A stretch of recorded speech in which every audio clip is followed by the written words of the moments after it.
Desa di kawasan pegunungan Dieng harus mengungsi. Dan mengeluarkan material berupa lumpur panas. Itu menyebabkan warga yang ada di desa Pepucukan itu berlari. Saya lihat di lapangan, Mbak, itu sudah berserakan, Mbak. Gas yang tak berwarna, berasa, dan berbau. Selamat datang di Zona Mang Aseng. Halo John, terima kasih sudah mampir di video ini. Kali ini Mamang akan menceritakan sebuah desa di dataran tinggi Dieng. Kalau kalian search di Google Map, desa ini nggak bakalan ada. Karena desa ini sudah dihapus secara administratif oleh pemerintah. Karena dinyatakan tidak layak huni disebabkan tragedi Sinila pada tahun 1979. Bagi kalian yang penasaran tentang desa Kepucukan dan apa itu tragedi Sinila dan bagaimana dengan tragedi itu sebuah desa bisa dihapus secara administratif. Oke, tanpa berlama-lama, tanpa berbasa-basi, kita masuk saja ke ceritanya.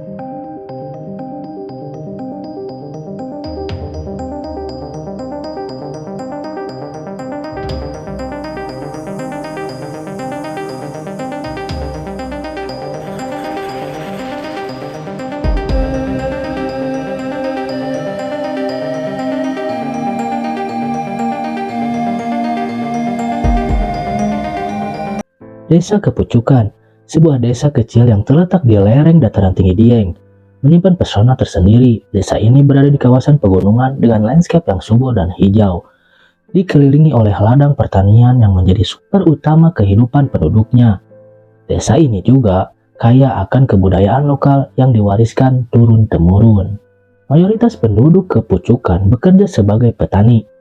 Dataran tinggi Dieng terkenal dengan kesuburan tanahnya, sehingga tanaman seperti kentang, kubis, wortel, dan bawang daun tumbuh dengan baik. Kehidupan mereka sangat tergantung pada hasil pertanian yang dijual ke pasar-pasar di sekitar Dieng dan Wonosobo.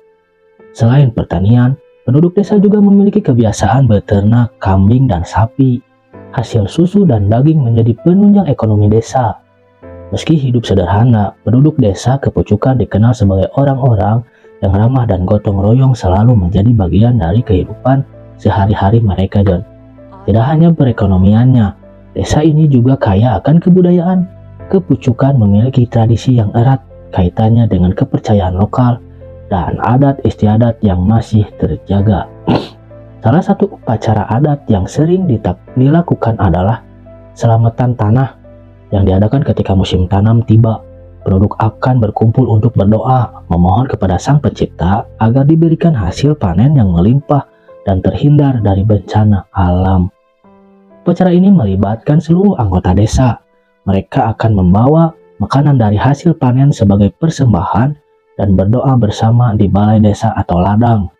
Setelah doa, makanan itu kemudian dimakan bersama sebagai tanda kebersamaan dan rasa syukur. Upacara ini menunjukkan betapa harmonisnya hubungan mereka dengan alam dan sesama manusia. Desa Kepucukan juga dikenal karena keseniannya. Tarian tradisional seperti lengger dan tari topeng Dieng sering dipentaskan saat ada acara-acara besar atau ketika ada tamu penting datang ke desa. Kesenian ini menggambarkan keindahan alam serta kisah-kisah legenda yang diwariskan oleh nenek moyang mereka. Dalam kehidupan sehari-hari, penduduk desa menjalani rutinitas yang sederhana namun penuh dengan makna. Pagi hari dimulai dengan aktivitas di ladang. Para pria akan pergi ke sawah untuk mengolah tanah atau memanen. Sementara wanita di desa sibuk menyiapkan makanan atau membuat kerajinan tangan sederhana untuk dijual ke pasar-pasar. Di sela-sela kehidupan, ibu-ibu di desa sering berkumpul untuk melakukan kegiatan bersama, seperti membuat kerajinan bambu atau batik sederhana.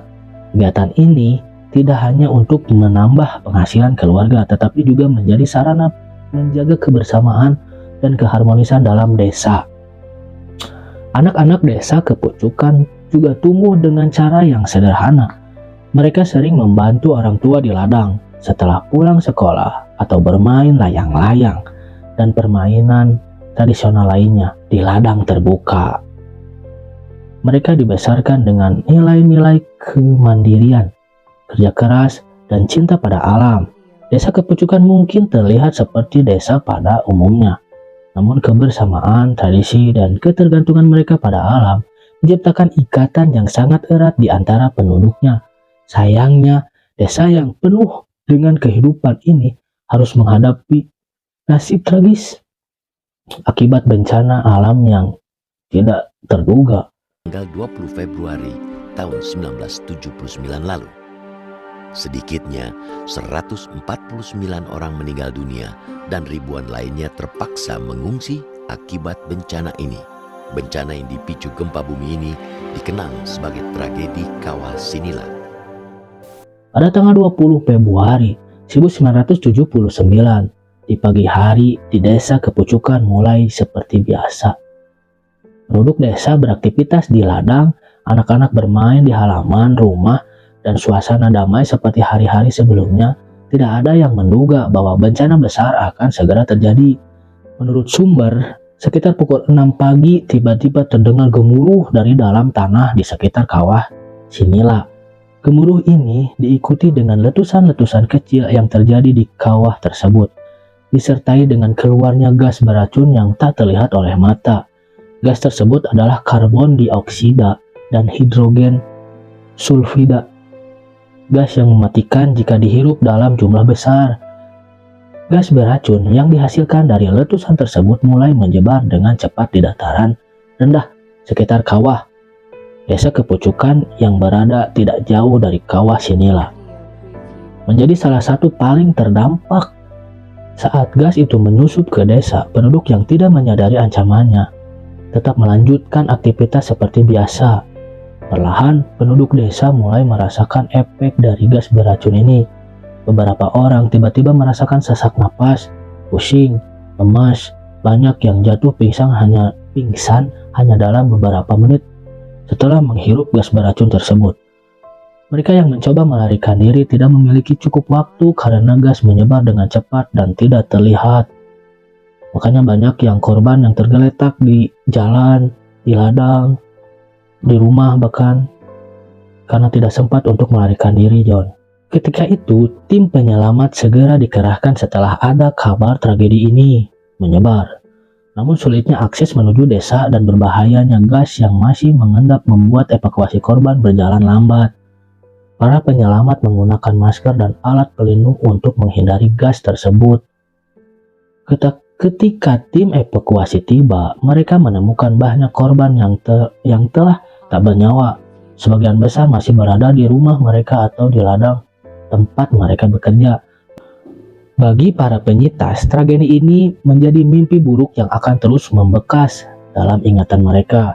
Gas beracun dari kawah Sinila tidak hanya merenggut nyawa penduduk desa Kepucukan saja, tetapi juga menyebar ke desa-desa lain di sekitar Dieng. Tercatat lebih dari 149 orang yang tewas akibat menghirup gas beracun Kepucukan. Kepucukan menjadi desa yang paling parah terdampak karena lokasinya yang sangat dekat dengan pusat letusan. Ribuan penduduk yang diungsikan untuk menghindari resiko gas beracun yang lebih luas.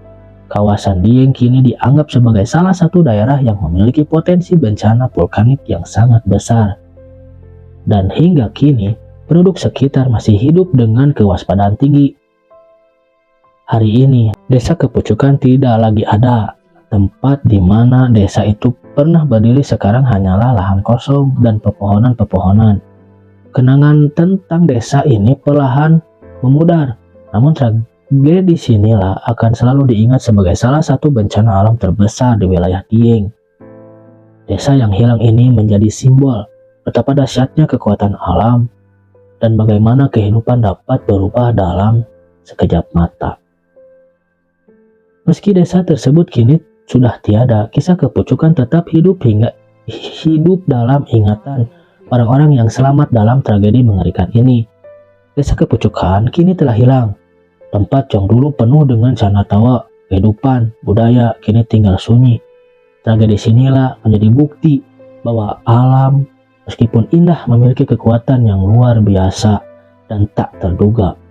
Kehilangan yang dialami desa Kepucukan mengingatkan kita akan betapa rapuhnya kehidupan. Namun dari kisah ini kita belajar pentingnya menghargai waktu yang kita miliki, menjaga keseimbangan dengan alam, dan selalu siap menghadapi hal-hal yang tak terduga. Karena pada akhirnya, alam adalah guru yang mengajarkan kita tentang kekuatan, keindahan, dan batasan-batasan manusia. Bagi mereka yang selamat, tragedi ini tidak hanya membawa duka tetapi juga pelajaran. Mereka bangkit membangun kembali hidup mereka di tempat lain, membawa kenangan-kenangan tentang keluarga di desa mereka yang hilang. Seperti pepatah lama, setiap kesulitan pasti ada hikmahnya. Tragedi ini juga memberi kita peringatan bahwa kita sebagai manusia harus senantiasa menghormati alam dan menjaganya.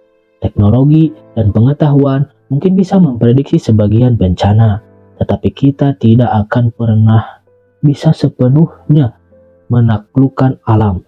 Karena itu, keseimbangan antara manusia dan alam harus selalu dijaga, dan kewaspadaan harus menjadi bagian dari hidup kita. Semoga kisah desa kepucukan ini mengantarkan kita semua untuk saling menjaga tidak hanya sesama manusia, tetapi juga bumi yang kita tinggali ini. Untuk generasi mendatang, marilah kita bangun masa depan yang lebih aman, lebih bijak, dan lebih penuh cinta kepada sesama dan kepada alam. Karena pada akhirnya, kita hanyalah bagian kecil dari dunia yang besar ini. Kita tidak bisa mengubah masa lalu, tetapi kita bisa belajar darinya dan menciptakan masa depan yang lebih baik. Oke, jadi segitu dulu cerita kali ini. Bagian mana yang menurut kalian menarik atau masih ada bagian yang kurang lengkap, kalian bisa tambahkan saja di kolom komentar. Like video ini kalau kalian suka, share dan subscribe agar channel ini terus berkembang, dan nyalakan lonceng notifikasinya agar gak ketinggalan kalau Mamang upload video. Besok kita cerita lagi, John. Terima kasih dan sampai jumpa.